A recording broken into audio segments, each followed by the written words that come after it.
जय हिंद, वंदे मातरम। स्वागत है आप सभी कक्षा 10 के विद्यार्थियों का ज्ञानोदय क्लासेस का यह ऑनलाइन प्लेटफॉर्म आप सभी बच्चों का स्वागत करता है। आप जिस तरह से तैयारी में लगे हुए हैं बेहतर तैयारी करिए बच्चों। यह गर्मी का सीज़न है और गर्मी में आप बिल्कुल आपके स्कूल की छुट्टी रहती है और द्वितीय अवसर का जो टाइम टेबल है रिलीज़ हो गया है, आपका फॉर्म भी भरा चुका है। तो जो बच्चे द्वितीय अवसर में किसी सब्जेक्ट में फेल हैं या सप्लीमेंट्री हैं या फिर आपका रिजल्ट गड़बड़ है, तो आप अपनी तैयारी आवश्यक रूप से करिएगा, क्योंकि आप बेहतर ढंग से तैयारी में लगे रहिए। अपनी बेहतर से बेहतर कॉम्पिटिटिव एग्ज़ाम के भी साथ साथ अपना पहले सिलेबस कंप्लीट करिए और सिलेबस कंप्लीट करने के बाद आप अपने एग्ज़ाम की तैयारी बेहतर करिएगा, जिससे आपका रिज़ल्ट अच्छा रहे। आपके पीछे जो भी कमियां थीं वो हो गई, लेकिन अब वर्तमान में आपको कमियां नहीं करना है। कोई भी असावधानी नहीं बरतना है। आप एग्ज़ाम में बैठिए, तैयारी के साथ बैठिए, जिससे आपका रिज़ल्ट बेहतर रहे और आप अगली कक्षा की तैयारी कर सके, अगली कक्षा में प्रवेश ले सकें। तो बच्चों, आप ज़्यादा से ज़्यादा बेहतर रखिए। एक बात और, सीज़न है, विवाह समारोह सभी उत्सव आपके रिलेटिव में घर में होते हैं। तो बच्चों, एक बात कहना चाहूँगा कि यदि आपके की लाइफ बेस्ट रहे, आपका IQ बेस्ट रहे, पढ़ाई अच्छी रहे, तो सबसे बेस्ट सब कुछ रहेगा। तो यही कहना चाहूँगा कि अपने ज़्यादा उस सीज़न अपने घर के कार्यक्रम में आप इन्वॉल्व ना हों। आप अपनी तैयारी करते रहिए, अर्थात अपने लुक से ज़्यादा अपने बुक पर ध्यान जरूर दीजिए, क्योंकि आपका लुक क्या है इस पर जमाना कोई वो नहीं करता, कोई गौर नहीं करता, लेकिन आपका जो IQ है, आपका सक्सेसनेस है, वो सबसे बेस्ट होना चाहिए। चलिए, हम पिछले सेशन तक चैप्टर 3 कंप्लीट कर चुके हैं। आइए अब चैप्टर 4 कंप्लीट करेंगे। स्टार्ट करेंगे वर्ग समीकरण, क्वाड्रेटिक इक्वेशन। तो आइए देखते हैं वर्ग समीकरण के डिफिनेशन क्या कहता है। वर्ग समीकरण डिफिनेशन, परिभाषा। तो आइए परिभाषा देख लेते हैं। क्या होती है वर्ग समीकरण की परिभाषा? समीकरण क्या है? वर्ग समीकरण क्या है? पहला, ऐसा समीकरण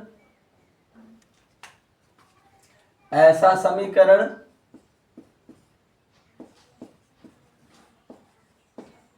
ऐसा समीकरण जिसमें चर राशि की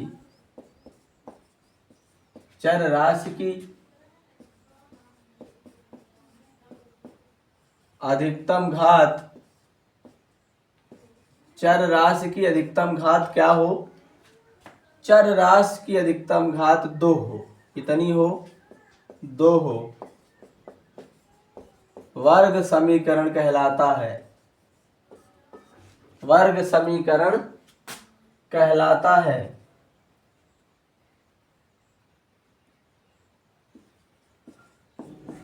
ऐसा समीकरण जिसमें चर राशि की अधिकतम घात 2 हो, वर्ग समीकरण कहलाएगा।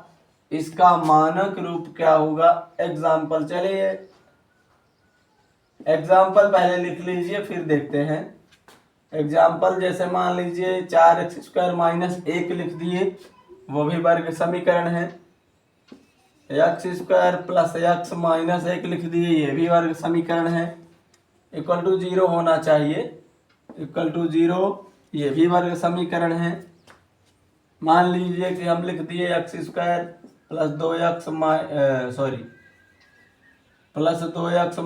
2 बराबर 0, ये भी इक्वेशन है, वर्ग समीकरण है। इस तरह से वर्ग समीकरण आपका हो जाएगा। अब इसका मानक रूप देखते हैं, स्टैंडर्ड फॉर्म। वर्ग समीकरण का जो मानक रूप होता है, इसको कहते हैं स्टैंडर्ड फॉर्म। जो हम देखेंगे क्या होता है। वर्ग समीकरण का मानक रूप जो होगा वो कहते हैं ax² plus b x plus c equal to 0। यही बेसिस पर हम बिल्कुल क्वेश्चंस को सॉल्व करेंगे। ये हमारा चैप्टर 4 वर्ग समीकरण का परिचय जो चल रहा है, तो ये जो हमारे क्वेश्चन आएंगे बीच में सॉल्व करने के लिए, उन सभी क्वेश्चन में ये आवश्यक होगा कि ए बी सी का मान वर्ग समीकरण है कि नहीं है। ऐसे भी एग्जाम में क्वेश्चन आते हैं और इसके टाइप मूल पर आधारित हम कुछ क्वेश्चन की बात करेंगे। इस बेसिस पर यदि हम मान लीजिए एक समीकरण लिखते हैं 2x² plus 3x plus 4 minus 4 बराबर 0, ऐसे ये मानक समीकरण है। इसी पर हम तुलना करेंगे। किसी भी क्वेश्चंस के मूल निकालना हो, ये हो गया।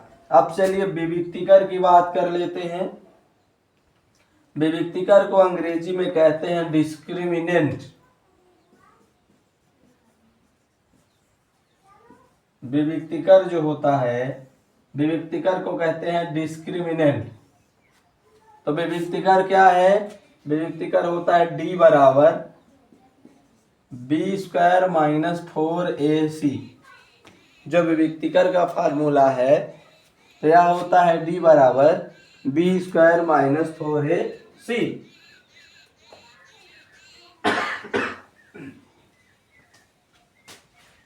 अब चलिए आगे देखेंगे हम लोग समीकरण के जो वर्ग समीकरण है, तो इसका मूल क्या है।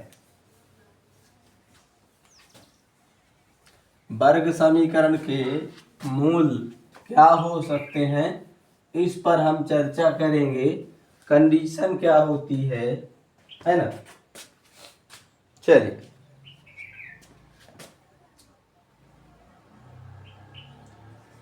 वर्ग समीकरण के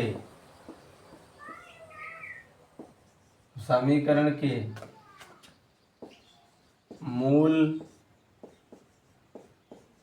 ज्ञात करने के सूत्र, चाहे सूत्र लिखें चाहे विधि लिखें, कोई बात नहीं है, दोनों एक ही हैं।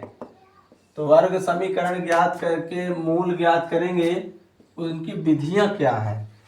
तो पहली विधि तो है गुणनखंड विधि। पहला सूत्र क्या है, सूत्र नहीं लगता, पहले में होता है गुणनखंड विधि। अब गुणनखंड विधि का मतलब क्या है? गुणनखंड विधि होता है हम फर्स्ट और लास्ट का गुणा करेंगे और उससे x के दो मान निकालेंगे, गुणनखंड विधि से। दूसरा है श्रीधराचार्य विधि से।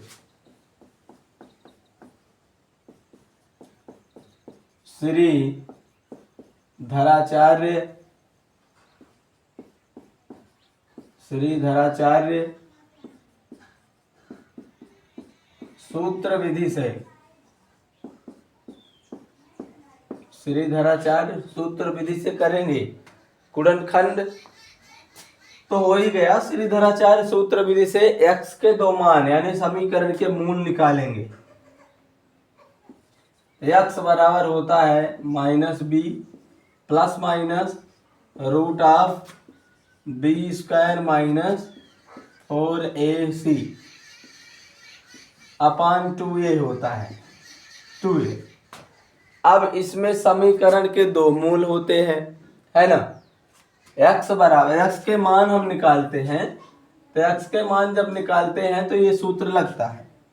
लेकिन x समीकरण के दो मूल होते हैं, एक अल्फा, तो अल्फा हो जाएगा -b plus b² minus 4ac, ये हो जाएगा अपान 2a।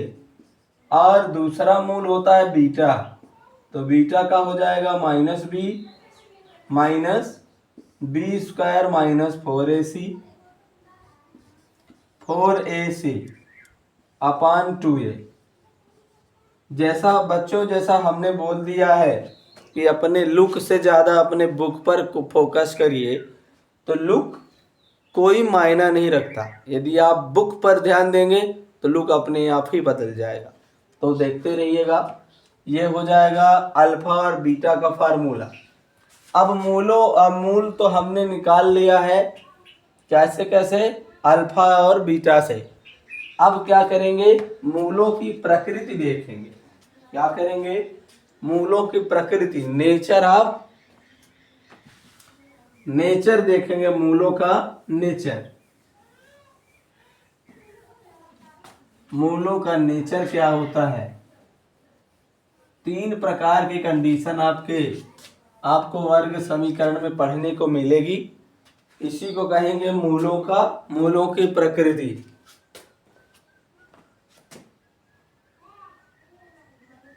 नेचर ऑफ रूट्स कहेंगे इसको। मूलों की प्रकृति ज्ञात करने के लिए, मूलों की प्रकृति, नेचर ऑफ रूट्स।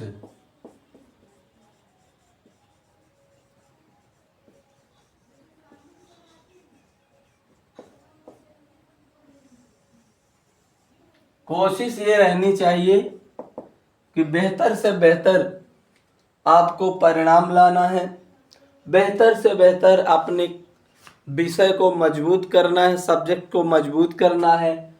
टोटली कोशिश करेंगे कि 100% आप रिवीजन करें, 100% क्वेश्चंस को सॉल्व करें, जिससे कोई भी समस्या आप तक आने में बहुत देर करे, यानी समस्या नहीं आए। तो बच्चों कोशिश करते रहिएगा। कहते हैं कि कोशिश करने वालों की कभी हार नहीं होती।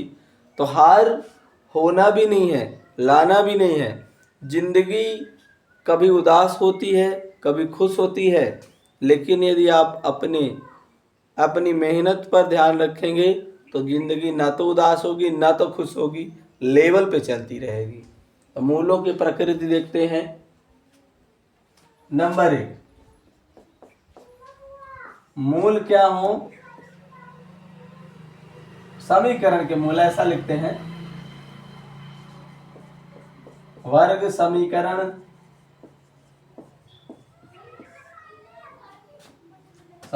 के मूल वास्तविक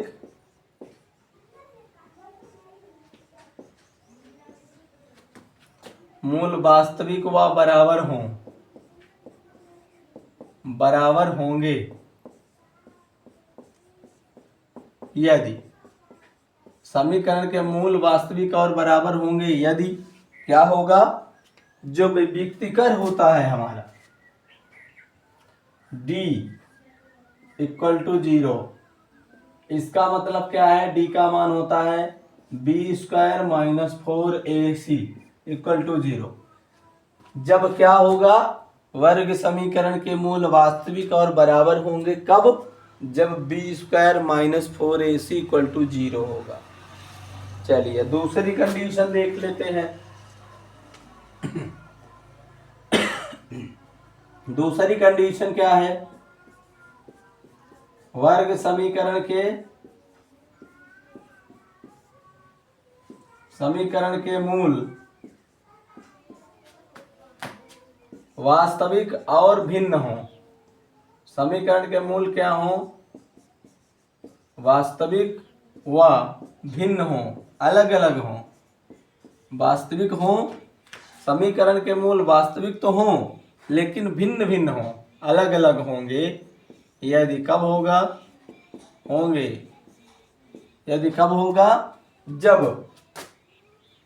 जब क्या होगा, d is greater than 0। मतलब क्या होगा, b² - 4ac is greater than 0, अर्थात d का मान धनात्मक हो। हम यहाँ पे लिख दे रहे हैं, यदि d का मान धनात्मक होगा तभी समीकरण के मूल वास्तविक होंगे और अलग अलग होंगे। समीकरण के मूल वास्तविक होंगे और क्या होंगे, अलग अलग होंगे। कब, जब d is greater than 0, मतलब d का मान निकालें तो धनात्मक मान आ जाए, तब क्या होगा, वास्तविक मूल होंगे और अलग अलग होंगे। तीसरी कंडीशन क्या कहती है, वर्ग समीकरण के मूल, चाहे वर्ग समीकरण के मूल को आप काल्पनिक कह दो, चाहे वर्ग समीकरण के मूल को आप काल्पनिक कह दो, या फिर चाहे वर्ग समीकरण के मूल को काल्पनिक कह दीजिए, चाहे अवास्तविक कह दीजिए। वर्ग समीकरण के मूल को चाहे आप काल्पनिक कह दीजिए, चाहे अवास्तविक कह दीजिए, के मूल काल्पनिक, अवास्तविक,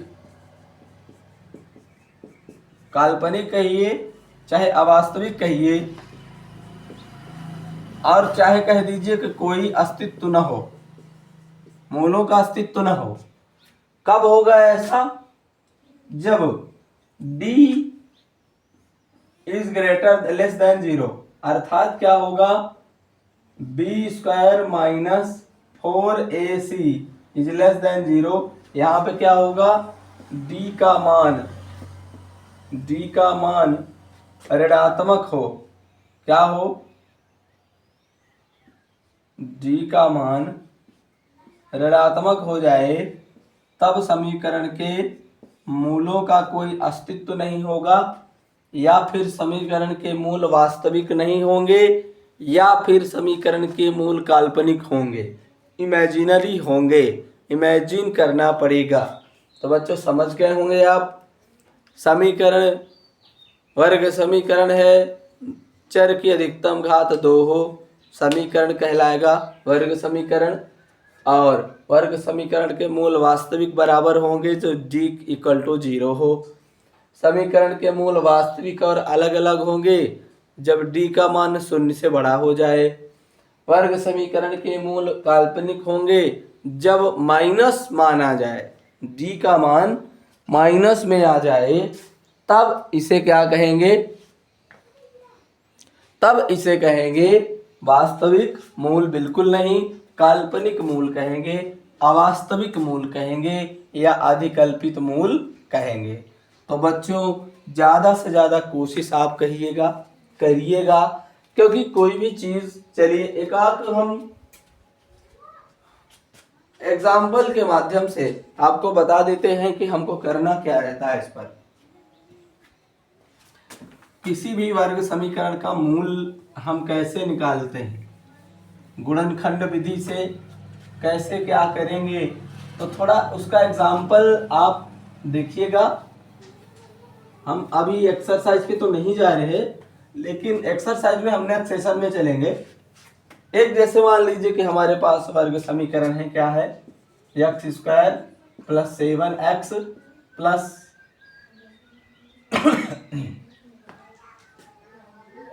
10, x² + 7x + 10 = 0 ऐसा हो, तो हम इसको गुणनखंड विधि की बात हम कर रहे हैं, गुणनखंड विधि। क्यों? क्योंकि आप सभी बच्चों ने ये भी देखा होगा कि जो हम मूल निकालते हैं, इसी प्रकार का हमने बहुपद में भी किया था। चैप्टर 2 यानी अध्याय 2 बहुपद में, पॉलिनोमियल्स में, लेकिन वो बहुपद था, वो समीकरण नहीं था, लेकिन उसी को जोड़ करके हम वर्ग समीकरण को पढ़ रहे हैं। तो गुणनखंड कैसे करेंगे मूल निकालने के लिए, तो x² ये हो जाएगा। फर्स्ट क्लास का गुणा करते हैं तो गुणा कर लेंगे। 7 को क्या लिख देंगे, 5 + 2 लिख देते हैं, x रहेगा, +5 × 2 लिख देंगे 10 को, = 0 रहेगा। फिर क्या कर लेंगे, x² ये रहेगा, 5 और x का गुणा 5x, 2 और x का गुणा 2x, 5 × 2 ये रहेगा, बराबर 0 रहेगा। फिर क्या होगा, x², अब यहीं पे कॉमन ले लेते हैं, इसका कॉमन, इसका कॉमन ले लेते हैं। दोनों में x कॉमन है तो x ले लीजिए, एक x बच जाएगा, दूसरा 5 बच जाएगा। पर यहाँ 2 है दोनों में तो 2 ले लेते हैं, x बच जाएगा +5 बच जाएगा, = 0। अब x + 5 फिर से दोनों में कॉमन है तो इसको ले लेते हैं, x + 5 और x+2 बचा हुआ है तो x+2 हो जाएगा इक्वल टू 0। अब मूलों के लिए क्या करेंगे, मूलों के लिए अब जब मूल हमको निकालना पड़ेगा तो x+5 इक्वल टू 0 कर लेंगे, वाह x+2 इक्वल टू 0 कर लेंगे तो x इक्वल टू -5 हो जाएगा, वाह x इक्वल टू -2 हो जाएगा। अब मूल यदि अब मानेंगे वर्ग समीकरण के मूल अल्फा व बीटा है मान लेंगे तो अल्फा इक्वल टू क्या हो जाएगा, अल्फा का मान हो जाएगा -5 और बीटा का मान हो जाएगा -2। इस तरह से मूल हमारे हो जाएंगे। अब मूलों की प्रकृति क्या होगी, मूलों की प्रकृति चेंज करेंगे, मूलों की